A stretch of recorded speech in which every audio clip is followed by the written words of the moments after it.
नमस्कार, जय श्री कृष्णा।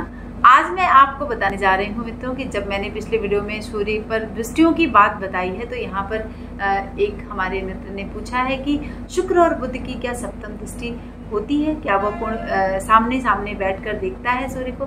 तो बिल्कुल सही आपने पूछा। ये बिल्कुल से सूर्य और सूर्य के साथ जब शुक्र और बुध की दृष्टि की बात हम करेंगे तो यहाँ पर वो चीज़ अप्लाई नहीं होगा। क्यों? क्योंकि सूर्य के आसपास ही हमारे जो ग्रह क्रांतिवृत्त में भ्रमण करते हैं वह सूर्य से एक भाव आगे पीछे ही शुक्र और बुध की स्थिति होती है। सबसे करीब जो ग्रह हैं शुक्र और बुध ही होते हैं सूर्य के। तो इसीलिए मैं उनके दृष्टियों पर चर्चा करूंगी कि वह किस तरह से आपकी जन्मपत्री में फल प्रदान करेंगे। वहां पर जब मैं दृष्टियों की बात कर रही हूँ तो ये चीजें वहां से परिलक्षित होती हैं आपकी, लेकिन दृष्टि का जो स्वरूप है वो वहां पर बदल जाता है। ठीक है, यानी शुक्र और बुध जो है वह सामने बैठकर यानी 180 डिग्री पर आपको वह प्रभाव नहीं देते हैं, क्योंकि कभी भी वह सूर्य से 180 डिग्री पर नहीं होते हैं हमारे क्रांतिवृत्त में। तो इसीलिए आपको हमेशा जब सूर्य की पर दृष्टि बुध और शुक्र की पड़ रही है तो हमेशा उनकी जो दृष्टियां होती हैं वह तिरछी दृष्टि ही पड़ती है और तिरछी दृष्टि से ही वह अपने प्रभाव को देते हैं। तो सूर्य पर अन्य ग्रहों के विषय की जानकारी हमने आपको अपने वीडियो में प्रदान किया है, लेकिन जब आप सूर्य पर चंद्रमा की दृष्टि पड़ेगी तो सप्तम दृष्टि पड़ेगी और उसके साथ साथ एकपाद, द्विपाद और त्रिपाद दृष्टि भी पड़ेगी। इसी तरह से मंगल जब सूर्य को देखेगा तो वह चतुर्थ, सप्तम और अष्टम भाव से दृष्टि डालेगा, अष्टम दृष्टि डालेगा सूर्य पर और उसके साथ साथ उसकी एकपाद, द्विपाद और त्रिपाद दृष्टि भी पड़ेगी। ठीक इसी तरह बुध की जब हम बात करेंगे दृष्टियों की तो यहाँ पर एक सवाल उठा है कि वह सप्तम दृष्टि से क्या देखेगा। तो बिल्कुल सही, यहाँ पर बुध जो है और ग्रहों को सप्तम दृष्टि से देखेगा, लेकिन सूर्य को वह सप्तम दृष्टि से नहीं देखेगा, क्योंकि जब हमारे क्रांतिवृत्त में ग्रहों का जो भ्रमण है, ग्रहों की जो कक्षा है, स्थिति है, वह हमारे सूर्य के आसपास ही होती है बुध और शुक्र की। तो हमेशा बुध और शुक्र की जो स्थिति है दृष्टि की वह तिरछी दृष्टि से वह उनको देखता है। जैसे सूर्य यहाँ पर स्थित है, ठीक है, और कहीं भी किसी भी भाव में स्थित हो सकता है। यहाँ पर 12 भाव में मैंने सूर्य की स्थिति को दर्शाया है।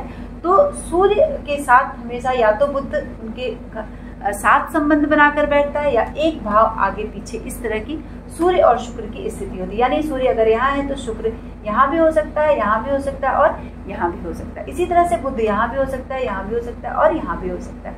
और कभी कभी साथ में ही हो सकते हैं तीनों, सूर्य, बुध और शुक्र। तो ये कभी भी 180 डिग्री पर आपकी जन्मपत्री में दृष्टि नहीं डालेंगे। ठीक है, बिल्कुल सही से आपने कहा। और यहाँ पर इसीलिए मैंने खासकर इस वीडियो को बनाया है कि वह आपका प्रश्न था और मुझे यहाँ पर क्लैरिफाई जरूर करना चाहिए, आपको समझाना जरूर चाहिए। तो उसके बाद हम बृहस्पति की बात करेंगे। बृहस्पति पंचम, सप्तम और नवम दृष्टि से किसी भी भाव को देखता है। इसके साथ साथ वह बृहस्पति की भी एकपाद, द्विपाद और त्रिपाद दृष्टियां भी होती हैं, जिसको आपको अपने जन्म कुंडली में अप्लाई जरूर करना चाहिए, उसे देखना जरूर चाहिए। इसी तरह से शुक्र की बात कर रहे हैं। सेम बुध की तरह ही शुक्र जो है वह सूर्य के आगे पीछे आसपास ही रहता है और बाकी ग्रहों के साथ वह सप्तम दृष्टि से प्रभाव डालता है, यानी 180 डिग्री पर वह वहां पर दृष्टि डालता है। उसी तरह से शनि की बात करेंगे। शनि तृतीय, सप्तम और दसम दृष्टि शनि की होती है और उसके साथ साथ एकपाद दृष्टि, द्विपाद दृष्टि और त्रिपाद दृष्टि होती है। राहु और केतु की भी दृष्टियों को हमने अपने शास्त्र में माना है, जिसकी 5वीं, 7वीं और 9वीं दृष्टियां होती हैं और इस तरह से हम अपनी जन्मपत्री में उसको देखते हैं। ठीक है, यानी किसी भी, यानी अगर ग्रह यहाँ पर बैठा है तो 5वीं दृष्टि क्या होगी, यानी इस घर से 1, 2, 3, 4, 5, ये 5वीं दृष्टि होगी। फिर सप्तम दृष्टि क्या होगी, यानी 180 डिग्री पर यहाँ पर जब ग्रह विद्यमान होगा, यानी अगर बृहस्पति यहाँ बैठा है तो 1, 2, 3, 4, 5, 6, 7, 7वीं दृष्टि से यहाँ पर प्रभाव डालेगा। और जब हम 9वीं दृष्टि की बात करेंगे तो 7, 8 और 9, यानी यहाँ से लेकर नवम भाव ये होता है, तो नवम दृष्टि भी यहाँ पर डालेगा। ठीक है, इसी तरह से और ग्रहों की जो दृष्टियां हैं उस तरह से भाव हम डिसाइड कर लेते हैं कि कौन सी ग्रह किस भाव को दृष्टि से अपने प्रभावित कर रहे हैं। अब हम आपको बताएंगे कि एक पाद, द्विपाद और त्रिपाद दृष्टियां कौन कौन सी होती हैं। कोई भी ग्रह अपने स्थान पर, प्रत्येक ग्रह जब भी किसी भी स्थान में बैठा है तो वह अपने स्थान से तीसरे और 10वें स्थान को जब दृष्टि डालता है तो उसको हम एक पाद दृष्टि बोलते हैं। ठीक है, कोई भी ग्रह जहां भी बैठा है उससे हम उसकी जब दृष्टि की चर्चा करेंगे, दृष्टि की बात दिमाग में लाएंगे, तो अगर मान लीजिए कि बृहस्पति यहाँ बैठा है, ठीक है, तो उसकी जो एक पाद दृष्टि होगी वह होगी 1, 2, 3, यानी तृतीय भाव को भी बृहस्पति एक पाद दृष्टि से देखेगा। और ठीक इसी तरह से 7, 8, 9, 10 दसम भाव को भी एक पाद दृष्टि से बृहस्पति नजर डालेगा। इसी तरह से सारे ग्रह होते हैं, उनकी दृष्टियां एक पाद दृष्टि होती है। और इसके बाद जब हम द्विपाद दृष्टि की बात करेंगे तो कोई भी ग्रह कहीं भी बैठा है, यहाँ पर अगर बैठा है तो 1, 2, 3, 4 पंचम भाव को हम द्विपाद दृष्टि बोलेंगे किसी भी ग्रह की। 5, 6, 7, 8, 9 नवम भाव जो है वह उसकी द्विपाद दृष्टि भी मानी जाती है। किसी भी ग्रह की अपने स्थान से पंचम नवम को द्विपाद दृष्टि मानेंगे, तृतीय और दसम भाव पर दृष्टि को हम एक पाद दृष्टि मानेंगे, और इसी तरह से चतुर्थ और 8वें भाव को हम 3 पाद दृष्टि मानते हैं, और उस तरह से ग्रह वहां पर प्रभावित करता है। कोई भी ग्रह यानी यहाँ पर अगर बैठा है तो यहाँ से 1, 2, 3, 4 इसको हम त्रिपाद दृष्टि बोलते हैं।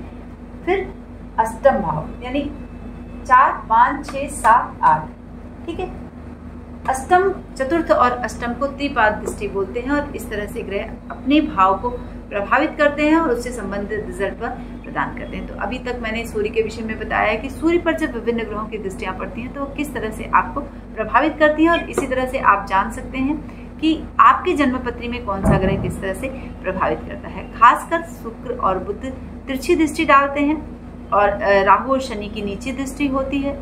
बुध और शुक्र की तिरछी के साथ साथ चंद्रमा और गुरु की बराबर यानी सम दृष्टि होती है किसी भी भाव पर। सूर्य और मंगल की उधर्व दृष्टि होती है। ये है दृष्टियों का विश्लेषण। तो अगर आपको ये बात समझ में आती है, आप इस तरह से अपने जन्मपत्री पर अप्लाई कर लें कि क्या उस तरह से प्रभाव पड़ रहा है, तो प्लीज़ हमें कमेंट के माध्यम से ज़रूर बताएं। और इस तरह से बहुत ही विशेष जानकारी लेकर मैं आपके समक्ष उपस्थित होंगी मित्रों। तो आप हमारे चैनल को सब्सक्राइब करें और अपने दोस्तों में हमारे वीडियो को साझा जरूर करें। नमस्कार, जय श्री कृष्ण।